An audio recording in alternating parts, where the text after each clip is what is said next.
Today we're going to use implicit differentiation to get the derivative and the inverse formula of arc cosine x. So our first step is going to be to restrict the domain. Now, the reason that we have to restrict the domain, we're going to make it -1 and 1 on the x-axis. The reason that we have to restrict the domain, just going to do a quick sketch here, is that the graph of arc cosine looks something like this. Okay, and that isn't a function, that's a relation, and we need it to be a function to derive it. So we're going to restrict it so that we're dealing with it as though it was a function about here. Okay, so our next step is going to be the inverse relationship. The inverse relationship of arc cosine x is cosine y equals x. Cosine y equals x. And that is very handy because this is just right for us to solve with. What we're going to do is we're going to differentiate both sides. That's what implicit differentiation is. You differentiate both sides separately with respect to x.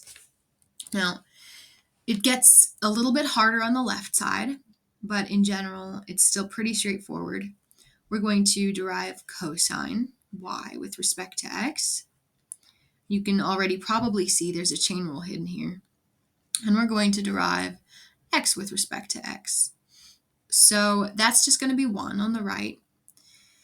But deriving cosine y with respect to x is going to require us to use the chain rule. It's going to require us to derive cosine y with respect to y and multiply that by the derivation of y with respect to x. This right here is actually our slope of the tangent line. We're going to have to isolate for that. And it is the same as the derivation of arc cosine x with respect to x, okay? So what we're going to do is we're going to, I might actually make a quick note and explain how we use the chain rule here, because I know that in the beginning that confuses people. You are considering cosine y f composed with g of x. With g of x. I'm going to make that really clear. With g of x. Okay, so that's going to be cosine y. So just a quick note is that f of x here is going to be the outer function and it's going to be cosine x. And g of x is going to be the inner function and it's going to be y. And that is how we got to this. Okay, the derivative of cosine y is going to be negative sine y. Just like we know that the derivative of cosine x is negative sine x. Okay, so that's going to be our fourth step. We're going to isolate and we're going to move it all over to the right.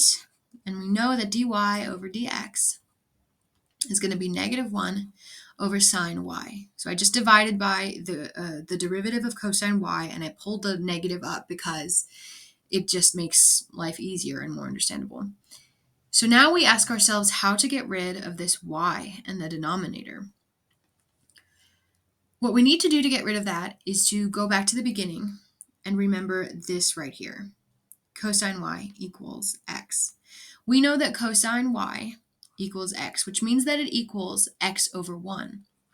Cosine y equals x over 1. It also equals adjacent over hypotenuse, which means we can draw a little triangle that's supposed to be a right triangle, but I'm afraid it may not be.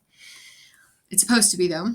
And we know that our adjacent is x, we know that our hypotenuse is 1, and we know therefore that this length right here is going to be 1 squared minus x squared, which is just 1 minus x.